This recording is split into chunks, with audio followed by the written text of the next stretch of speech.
Alright, it's time to find top dead center on this engine. I'm going to have my boy Daniel here. My buddy's going to help me out. He's going to be rotating the engine for me. And I'm going to do what I do just like with Jessica. I love you, Jessica. I'm going to stick my finger in that hole, you know what I mean? So while he's rotating the engine, I'm going to have my finger in that hole, and when it starts building up compression, I know it's coming up to top dead center, and it starts to hiss that air out. Then we're just going to set the indicator on the dial, on the harmonic balancer, and the timing indicator to 0 or close to 0, and then we can move on to putting the distributor in and setting up our spark plug wires and stuff like that. And after that, we'll get out in the driveway pretty soon and fire it up. So, and FYI, I have no idea what I'm doing. Yeah, you do. You know how to go like this, right? Alright, so I'm going to grab this camera so you can see where I put my stinky finger. Alright, so... Ready? Here, not yet. Okay, so you're ready, but I'm not. Okay, so here we go. So this is cylinder number 1. This is where we want to find top dead center. I'm just going to kind of like, ooh, look, it's already a little moist and everything in there. Ooh, man, that's nice. Oh, don't get mad at me, Jessica. Okay, go ahead and rotate that.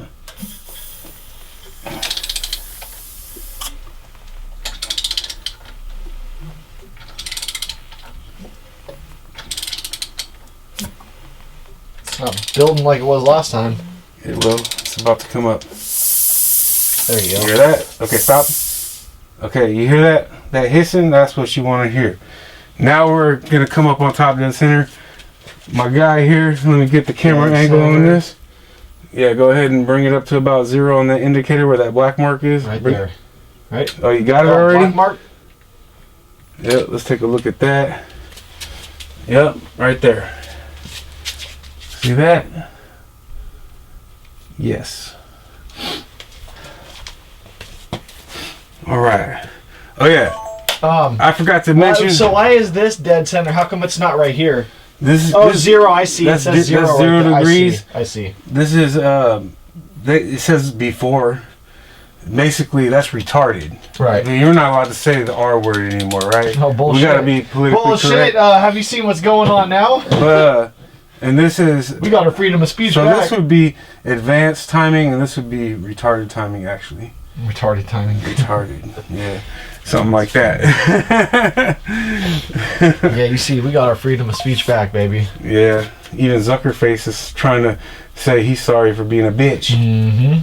I love it. I love it, dude. All this shit that's coming out now, I love it. Look, man, I've been trying to finish this episode for days.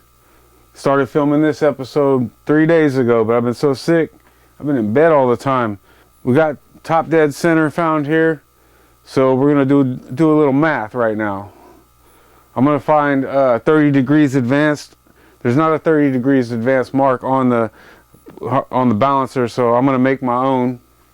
So what I did here is I measured from 0 to 16 degrees advanced. It was 1 inch and 3/16. So I multiply that by 2, and that gives me 32 degrees. So 2 3/8 inches on the harmonic balancer is going to give me 32 degrees of rotation. I want 30 degrees of rotation. So what I'm going to do is I'm going to put I put my mark on here. So this is the top dead center mark on the balancer. I put 2 3/8 inches mark here, which gives me 32 degrees advanced. So I'm going to come over here on the timing marker, and I'm going to put that 32 degrees mark on this 2 degrees after mark right here. Right here. See, 0, 4. So in between is 2 degrees. So I'm going to put the 32 degree mark that I put here on this mark right here where that black arrow is. That'll set me up at 30 degrees before top dead center. Now, the reason why I'm doing this is to know where to drop my distributor in. If you look on the distributor, I want it to set in the engine like this. I want my number 1 spark plug wire to be basically aimed at the number 1 cylinder. So I made a mark on the the housing of the distributor right here, and on the cap for where number 1 is. If you ever heard of a distributor being 180 degrees out, that's because on a 4-stroke engine like this, the crankshaft rotates twice to 1 rotation of the camshaft. So the valve train goes through 1 rotation for every 2 rotations of the crankshaft. So there's going to be 2 top dead centers on your number 1 cylinder. One's going to be your compression stroke. That's where we want to set it at. The next one's going to be on your exhaust stroke. When the piston comes up to top dead center and both of these valves are closed, you already have your fuel mixture and compression in your, then the ignition's going to ignite that, and that's your power stroke. That's going to come push it down. That's your power stroke. Then it's going to come back up. The exhaust valve opens and you're pushing the exhaust out, and then the exhaust valve is almost closed, but the intake valve is open now, and as the piston comes down, the vacuum from the piston and the bore is going to draw the fuel mixture back in.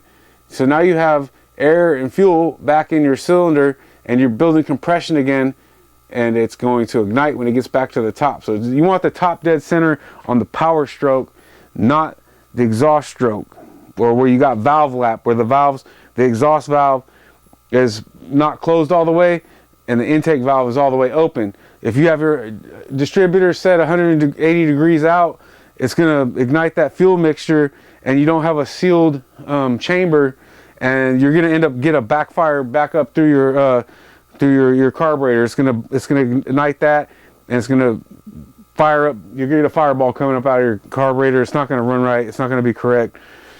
And the other thing you got to be careful of too is when you're putting your distributor in, you got to account for how you're indexing the gears, how the gears mesh, where you want your rotor button to be aligned with your mark. You got to account for the rotation of it as the gears mesh. All right, so now I'm going to rotate the engine over till my 32 degrees advance mark lines up with that black arrow there, which is 2 degrees after top dead center. So that'll put me at 30 degrees advanced before I drop my distributor in there. There we go, right there. You see? And then there's my real top dead center mark right there. But this is just going to help everything get lined up. So when we fire up the engine, it'll be really close. And then we just get the timing gun out after we know it's going to take a minute to get the gas up in there. And once we get it running, we'll tune it up a little more with the timing gun. All right, so my goal here is to insert the distributor into the engine and have my rotor button line up with the mark I made on the side of the housing right here. So here's the mark I made on the side of the housing. This is my rotor button. I want it, when it sets in there, I want it to be pretty much lined up with that mark right there. So I'm going to retard the distributor just a little bit as I slide it in. So when those gears mesh up, it should land on my mark. And there it is. Let me grab the other camera to show you. Okay, so you see the distributor hasn't fully seated, but that's okay because when we rotate the engine, the distributor was set down onto the top of the shaft of the oil pump. That's what's keeping it from going down, but the gears have already indexed, and the top of the rotor button is pretty much where I want it to be. I mean, I could still rotate the base a little bit, but that's what I want right there. So I'm just gonna rotate the engine and push down on the distributor slightly, and it should drop into place once it lines up with the oil pump.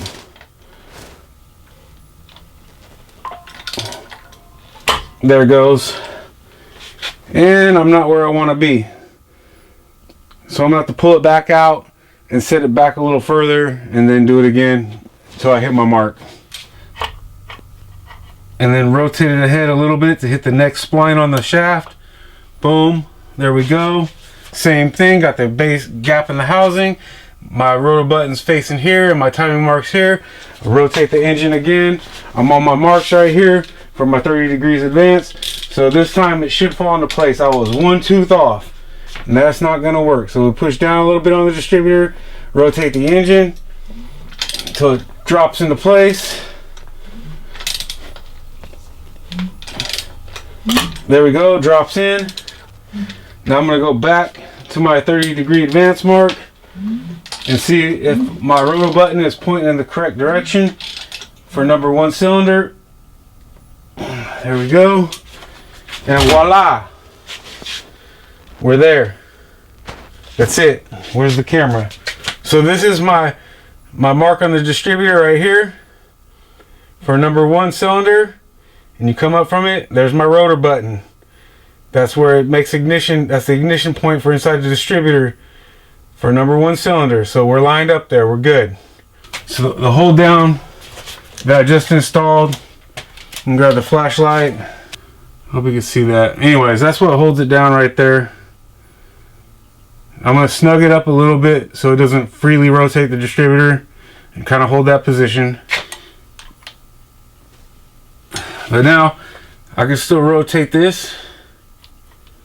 All right, it's just snug. I want that rotor button to start making contact right here as it's coming by. I want it. It's going to start arcing when it hits right about here. So I want that rotor button just in front of this, so it's making a contact. It's sending a electric pulse, stimulating this number 1 cylinder the entire time it's going by. I want it to hit right before that and as it passes by. So let's see where we're at now. I moved it a little bit. It's still too far. That's okay. I'll twist it a little more. So let's see where we're at now. I moved it a little bit. It's still too far. That's okay. I'll twist it a little more. That looks pretty fucking good. If you look down the rotor button to where my line is, you can see that's gonna make contact about where I want. That's my spot. Yeah, that looks good. I like that. We're gonna keep that right there. All right, let's get this thing ready.